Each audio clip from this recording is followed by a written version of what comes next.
My name is Jeremy Devins, and welcome back to the Quiet Mind Astrology Podcast. And today we're looking at the March 2024 horoscope, all the major transits happening this month. There are 10 significant dates to look for. And as always, if you want to follow along and learn how this affects you personally, you can get your free birth chart at quietmindastrology.com, where you can get your free birth chart from the Vedic perspective and then learn how to start to apply it to your life. Because here I like to not just give you the fish, but teach you how to fish, so that when you're looking at your life and looking at the transits, you know how it affects you more on a personal level. And that's what we'll talk about this month, of how to apply this to your life and understand yourself better and understand others better. This is what I teach in Quiet Mind Astrology in my mentorship program, which has started just last week from when I'm recording this in late February. Today, as I'm recording, is actually 2/22/24, February 22nd. So we just started our new class of the Vedic Astrology Mentorship. It's amazing. Everyone in there is super cool, and we're giving a lot of great conversation already and going into applying and learning the planets, signs, houses, and nakshatras. So the next one won't be open until August. So if you're interested in going really deep in your studies and getting certified as a Vedic astrologer, that's when that will open again next. And today, actually, I just did this interview for the Which Wavelength podcast. So if you want to know more about me personally and my background and all the esoteric stuff I was into growing up, like magic tricks and Ouija boards and aliens and ghosts and astrology and the planets, that is where I share more about my personal background. So that'll be coming out in March, so very soon here in this episode of the Which Wavelength podcast. So that's really fun. That would happen today. And then actually after I'm recording this, I'll be meeting with my year 2 mentees talking about Magha Nakshatra, because as I'm recording this, we're having the full moon in Magha Nakshatra, which you can listen to on the past episodes about how that energy plays out. But now let's talk about what's going on in March. We have 10 significant dates to plan for, and we're already getting into the next eclipse season. Seems like it's moving fast. There's this idea that time moves faster as we get older because of the percentage of our life that it represents. You know, like when you're 9 years old, a summer is a large percentage of your life, so it seems like a bigger deal. It lasts longer, it has more psychological impact. And then by the time you're in your 30s and 40s and 50s, the summer is just another blip, a small percentage of your whole lifespan. So time does seem to move faster, and we all experience that. So you may feel like this year is just going by really quick already, but we do have these energies to work with and connect with, and as always, to have time to slow down and get internal. And this is where I think this stuff makes a lot of practical application to our lives, is when we slow down and just tune into the energies that are present and then how we want to work with it. So the first one happening in March is we go forward to March 6th. And as you see, all planets are direct as we start March, and we get to the end of the month, all planets are still direct. So there's a lot of forward momentum throughout the whole month, a lot of potential to create anything new. You may feel a little overwhelmed, it may be a little much, like so much energy that it's hard to direct it, or it gets directed in sort of unintentional ways. And for me, that was having an accident on my motorcycle, which I mentioned before. And I'm almost healed now. I don't want to show all the wounds. It's kind of gruesome. But it's a miracle. It's a miracle how your body heals itself. And I just want to address that really quick too, is, my hand in particular, there was this big chunk sorry if it's kind of graphic, but there was a chunk taken out of my palm. Like, I could feel it. It's like a little divot in there, and it's not the normal shape. And as it's healing and the scab is still here right now, I can see the normal shape coming back underneath the scab. And my other wounds in my arm, the same thing. There was a cut, a significant cut there, and now it's totally smoothed over and back to the normal shape. And how does our body do that? Like, how is this healing ability so amazing, right? And there's like this DNA that we have that's encoded that says this is the shape of your hand, this is the shape of your arm. And I think that DNA also has this encoding of like, this is your expression, this is your dharma, this is your purpose. And this is how you express yourself best emotionally and energetically and physically. and it's going to look different than me or someone else. There are some commonalities. A lot of us have very similar bodies as humans, and we have similar shapes to things, but your unique expression of your body is going to be different than mine. And I think this applies psychologically, energetically as well. And the way you think about politics is going to be different than how someone else thinks about politics. And especially with politics, people tend to want everyone else to think like them and have a very hard time when people don't think like them. But this applies also to sports, to art, to music. You know, it's all very subjective what kind of music you like, or what kind of art you appreciate, or what kind of decor you want in your home. There are certain sort of tendencies in your chart, and this is where knowing yourself and knowing your chart is so valuable, because no matter what happens externally and as we move through the transits over time, there are certain sort of blueprints within you.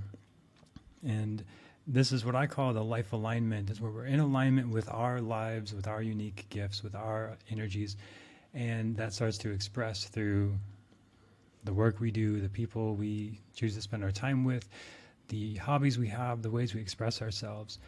And when we get hurt and when we fall, like me very physically falling and getting hurt and then having these wounds on my physical body, over time I heal, and now my body is getting back almost fully now to the same shape that it was. There's a little bit of a scar there. You can tell there was a wound, but it's mostly back to that same shape, right? So there's this sort of blueprint that's there that says this is the shape of the hand, this is the shape of the arm. And there's also a blueprint that says this is where you feel most expressed. This is where you are at your best. And sometimes it's not as obvious, and we need to go through a lot of life experience to find that. And sometimes we need to fall down and make mistakes. And then our body sort of restores itself back to what is alignment for us. And I think that energy is always there. And when I got my first reading with my teacher, he spoke to these things, and that just blew my mind, that he could see these energies that were present, these things that were very internal, that like I rarely even talk about to anybody. Like, how does anyone see this? You can see it in the chart, and those patterns are visible there. So it's really cool to know yourself, know your chart, and then know those tendencies, those patterns, that blueprint that's within you. And then when you fall, when you have downs, when you have moments where you're just not your best self or whatever, you know, we all have this. It's part of the path. It's like part of the process we all go through, to have ups and downs, expansion and contraction. Then when you go through that, you can see the bigger picture. You can see where this can best express for you and how it can be part of your expression and your unique blueprint. So I talk about this in my readings. If you want to schedule a reading with me, you can go to quietmindastrology.com and click on readings. And I have limited availability this year. I will be running a special promotion where I think I'll be having limited availability for the rest of the year. So maybe a couple of promotions this year where it's open for scheduling readings. But right now it's currently open as I'm recording this. But just know, if you do want to get a reading this year, go to quietmindastrology.com and schedule. I will have limited spaces this year. And for me, one of those ways of expressing myself is through yoga, and I teach yoga and practice yoga almost every day. And I will be opening the yoga teacher training program very soon as well. quietmind.yoga/YTT. Link is in the show notes, is where you can check that out if you're interested in going deeper into yoga practice, because I think this is essential to channeling and connecting to these higher energies. Is first connecting to your body and taking care of your physical body, your health, your wellness, your sleep, your exercise, your movement.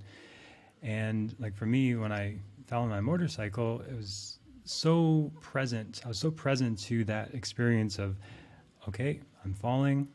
It happened kind of in slow motion. Like, I'm falling, I'm going to put my hands here, I'm going to protect my head, I'm going to do this and that, and then fall in this certain way where I can make it the least painful and difficult as possible.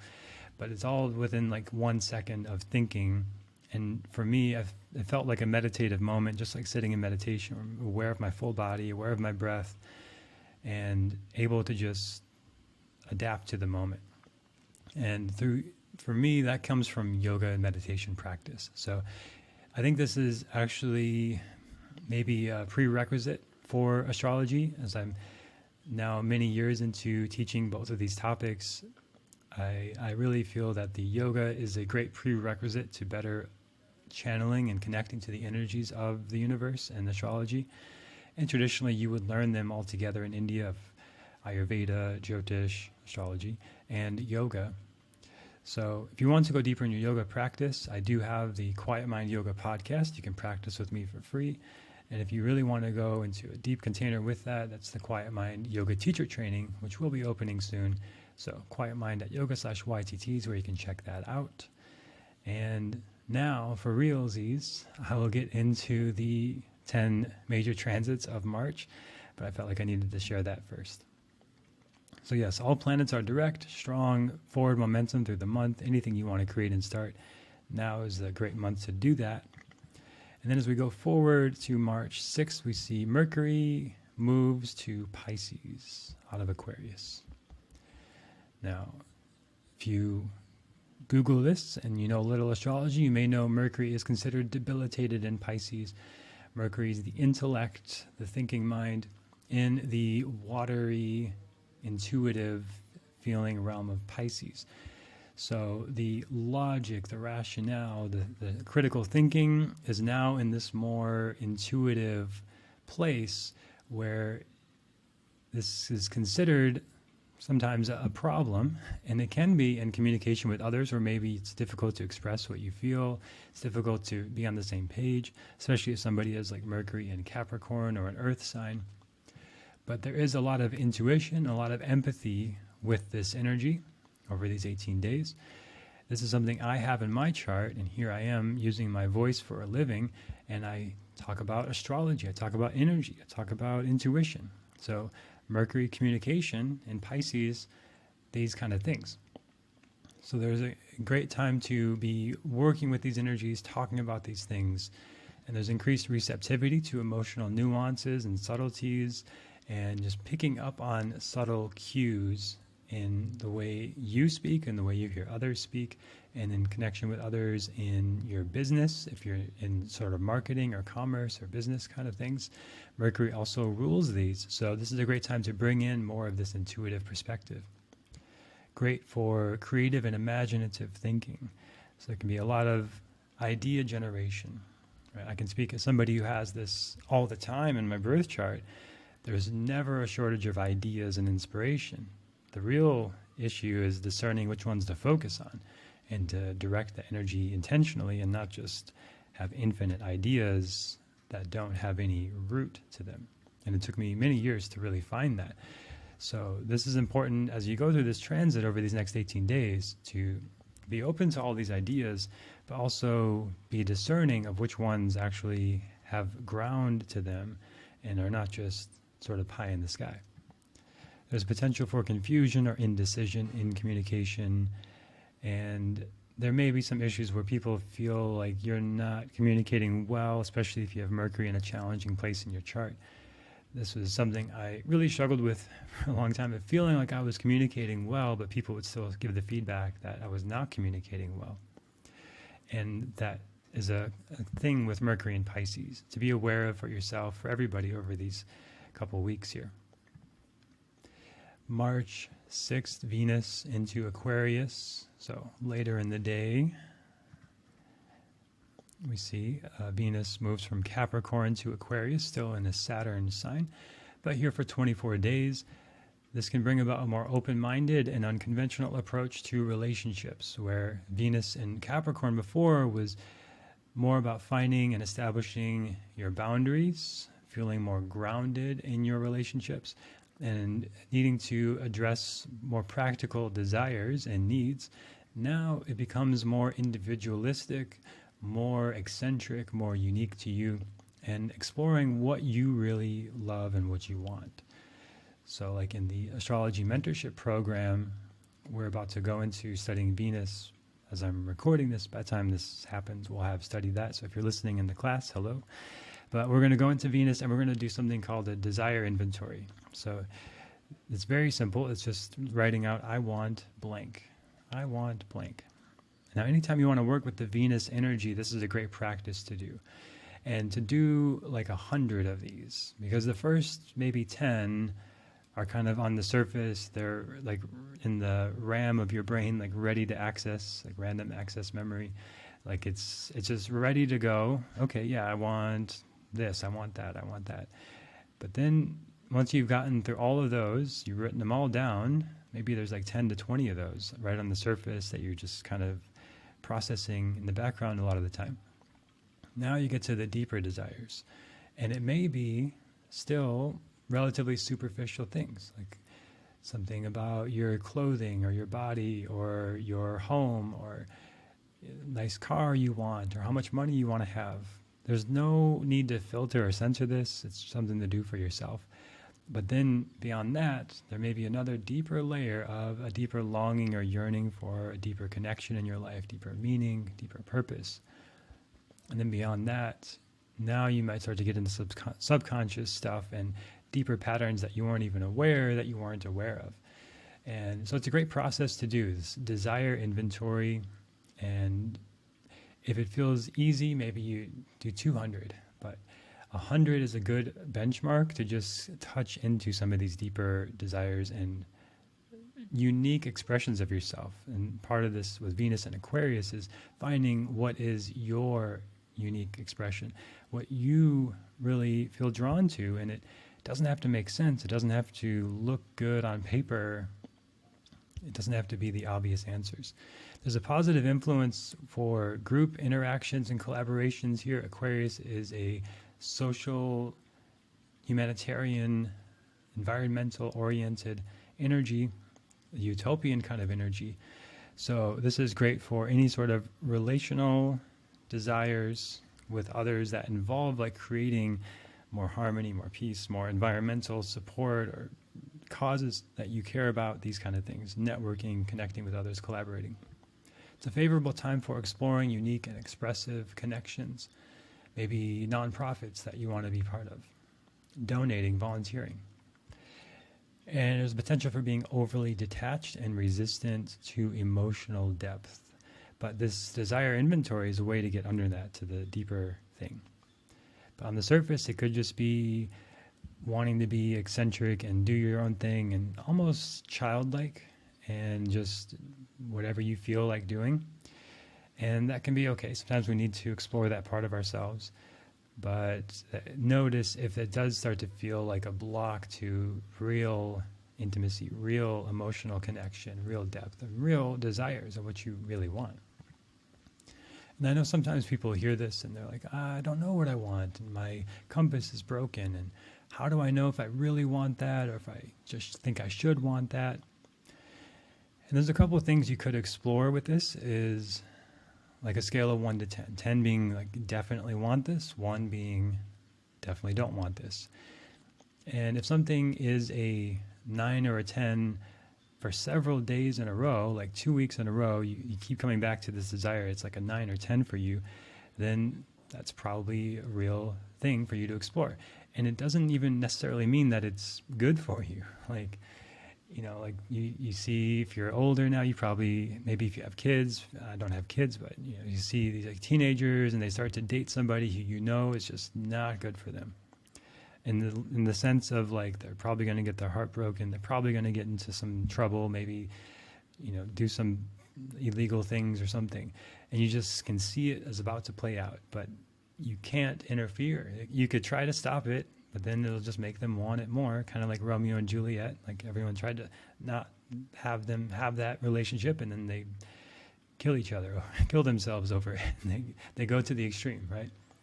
But that's just the story of an extreme. But like, yeah, you try to stop somebody from experiencing something, and they could end up just wanting to have that thing more. And the same for yourself. You try to stop yourself of saying like, maybe you really want to just eat cake all day one day. And if there's this part of you that's like always trying to keep the reins on yourself, like don't eat the cake, be more strict. There's a sense of being sort of locked up and stuck and not being yourself.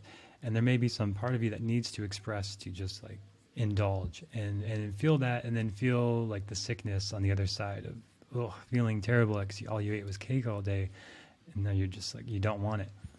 and then finding eventually more of a middle ground where like you can have your desires, and your desires are more in service to your higher self and to your body and to caring for yourself. But sometimes earlier on, or sometimes when we're learning new parts of ourselves, those desires are not, so we're not sure. It's like, is this harmful? Is this what I want? Is this what I think I should want? And it's not as obvious as like the destructive relationship or the bad food, and you're not sure. And in that case, it doesn't really matter. You can go either way. You try it or you don't try it. But if you don't try it and then it keeps coming back, like maybe I should try that, maybe I should try that, and then try it. Like for me, yoga was like this for a long time of like, maybe I should go to this yoga class. I don't know why. It's not cool. Like in the late 2000s, being a guy doing yoga was not cool at all. It's maybe close now, you could say, like a guy going to ballet. That there's that same sort of, it's like not many guys do ballet. Usually it's mostly women, and there's more of that yin feminine energy there. It's just a different thing. Like most guys today would not really think about going to ballet. And that's how it felt to me, like going to yoga. But I still had this call, like, go to the class, try it out. And I resisted that for months. And then when I finally did, I was like, this is amazing. I love it. I want to do this every day. And it became a huge part of my life, set me on a whole different trajectory in life. But it did require going outside my comfort zone and doing something that was calling me, but was scary.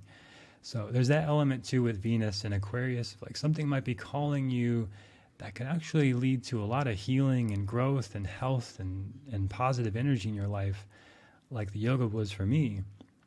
But it may feel a little uncomfortable or outside your edge. And especially for me, because I was like in this very moody, dark place and into like 9 Inch Nails and dark movies and like David Lynch and David Fincher and all this kind of stuff. Stanley Kubrick, which I still appreciate all of that stuff, but it was like this very dark, serious, brooding kind of energy where like to go to yoga was not cool, like it was awkward. Like who do I think I am? Like not being myself, but there's something in me that's calling me to it, and it totally changed my expression of self, my identity, my health, my wellness, got me out of depression, you know. So there was that calling in there, and you may have that now. It's worth exploring. Next big transit is on March 10th. We have the new moon in Purva Bhadrapada in Aquarius. So, got to go earlier in the day for that one. And we can see that together. If you're watching the video on Spotify. So, March 10th, new moon, the sun and moon are conjunct. Also, Saturn and Venus are there as well in Purva Bhadra. So it's a great time for setting intention, especially anything that's progressive, unique, expressing yourself. It's a new beginning from last month, the last new moon in Dhanishta, which I talked about in the last few episodes. That new beginning, a new spiritual wealth in your life, but now in Purva Bhadrapada, it's more great for initiating any sort of humanitarian projects and any sort of collaborative group projects, anything that's moving towards your vision of like what you want to create in the world. There can be some unexpected challenges or some resistance to change, some serious energy with the Saturn here as well. But it brings a more practical, grounded approach to your desires. And if you've done that work around March 6th to 10th of like touching into your desire, what you really want, and then you get to that clarity of, okay, this may be some things to explore. Now the new moon on March 10th is this initiative energy, this planting the seed to now move in this new direction towards these new desires. And then the next day, March 11th, the eclipse season begins, because this is the 2 weeks before the eclipse on March 25th. So the eclipse season is a 6-week period, 2 weeks before the first eclipse, 2 weeks between eclipses, and then the 2 weeks after the second eclipse. 6-week portal where if you know there's something you need to change in your life, a door you need to walk through, a path you need to take, you will be in a new path. You will have gone through a door or a portal, by the end of this 6-week cycle, either willingly and intentionally or unwillingly and unintentionally.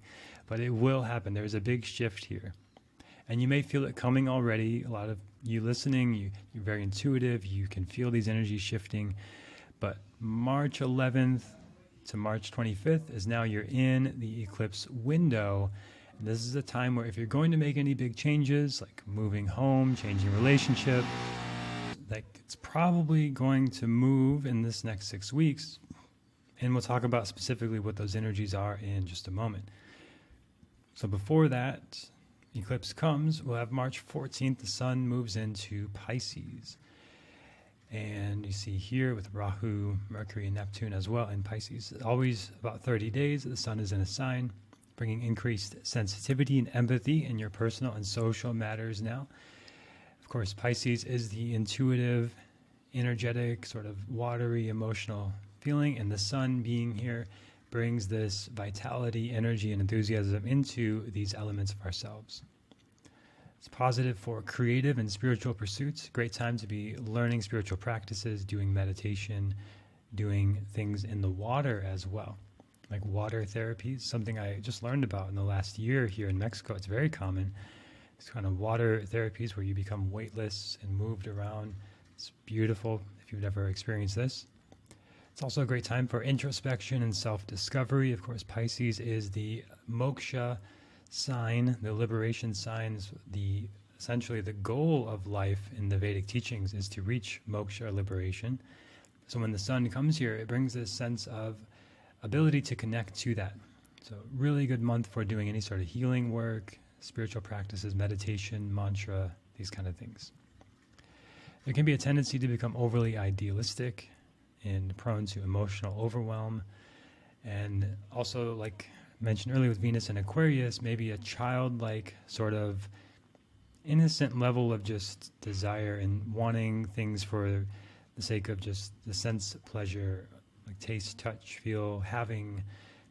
There's a lot of the energy this month that can be like this childlike, unrealistic approach to things to be aware of. And the way to direct that is to have your imagination, your vision, your dreams, and put it into practical action. And this is helped by Mars in Aquarius, which moves there on March 15th. So we have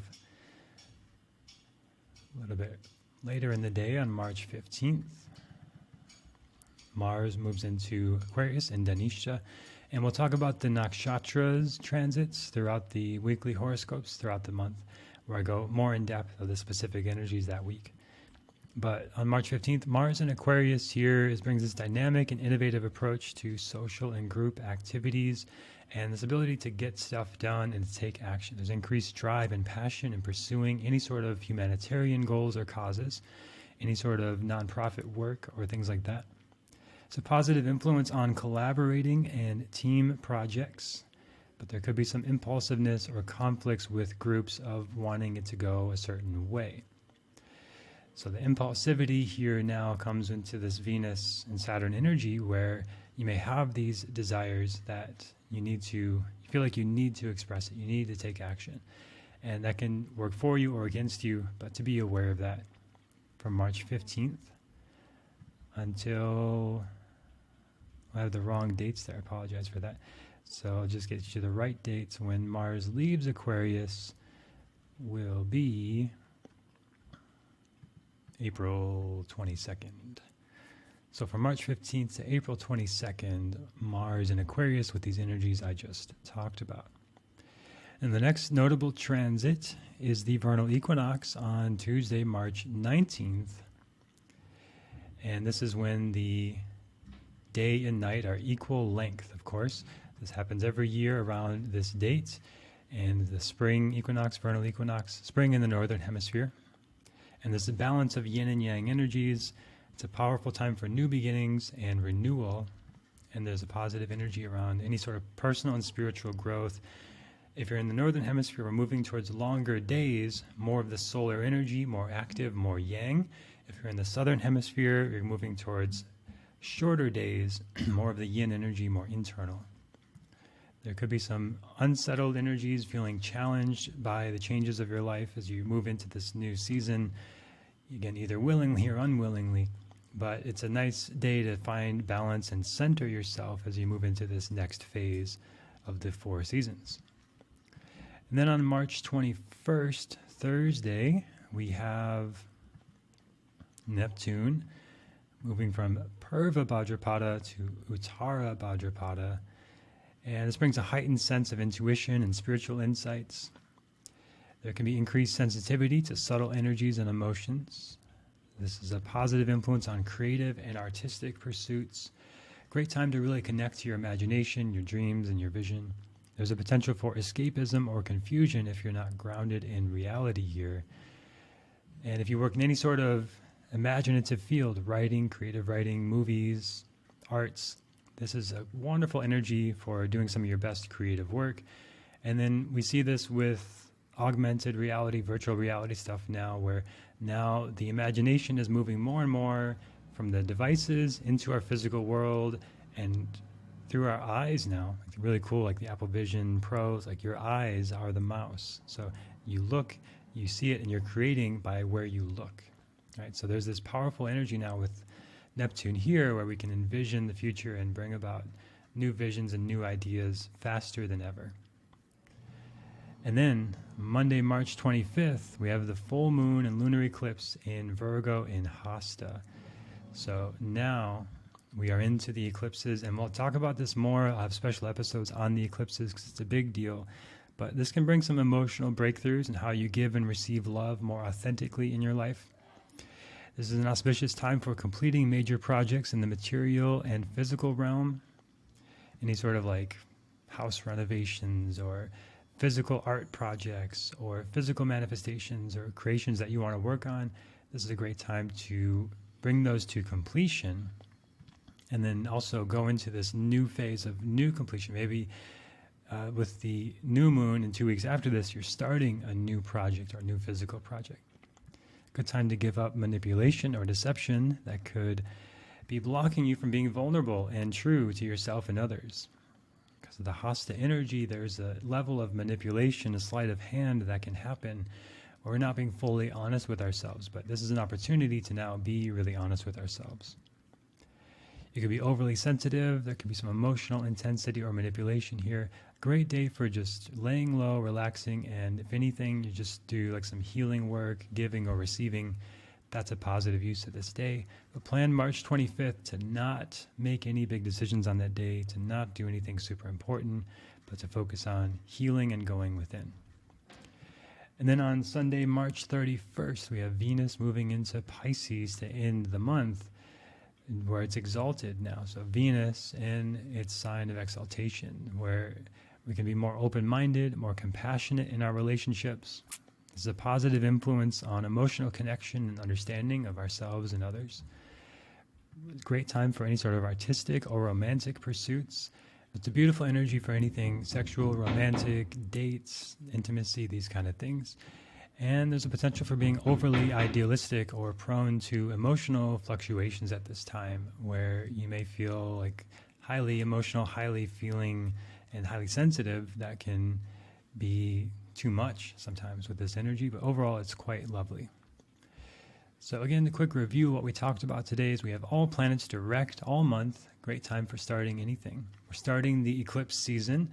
So now we're into this big choice point of what you want to create, where you want to go forward next 6 months of your life from March. And we are in the Vernal Equinox this month as well. So that pause of the day and night being equal to center and reflect as you go into the new season. On March 6th with Mercury in Pisces, more intuitive energy. We also have Venus in Aquarius, connecting to your unique desires. March 10th, we have the new moon in Aquarius and Purva Bhadrapada, starting new humanitarian or socially oriented or service-oriented projects. March 14th, the sun in Pisces, bringing more of this creative power and imagination. March 15th, Mars in Aquarius, ability to take action on these visions and get stuff done. March 19th, the equinox. March 21st, Neptune in Uttara Bhadrapada, bringing our dreams into reality on a whole new level in the collective. March 25th, the full moon and lunar eclipse in Hasta Nakshatra. Time to give up our games and be more honest with ourselves and drop any sort of manipulation we might be playing to ourselves or others. And there's huge potential for emotional breakthroughs on this day. Great day for doing healing work. And then on March 31st, Venus in Pisces. Wonderful for more sensuality, spirituality, sexuality, and connection with your relationships and what you love and expressing that. So if you enjoyed this podcast, take a moment to leave a review on Apple Podcasts, share it with a friend, and if you want to get your free birth chart, go to quietmindastrology.com. There's limited availability for readings this year, but right now you can schedule one. And if you want to go deeper into your yoga and meditation practice, go to quietmind.yoga/YTT. And by the time you hear this, the enrollment may be open for the next yoga teacher training. This will be the 8th time I'm leading it online. It's an amazing program to go deeper into yoga and Ayurveda and meditation. And it's really about your own personal growth. And then about half of the people don't end up teaching because it's more for your own personal growth. But if you want to teach, you'll have those skills as well.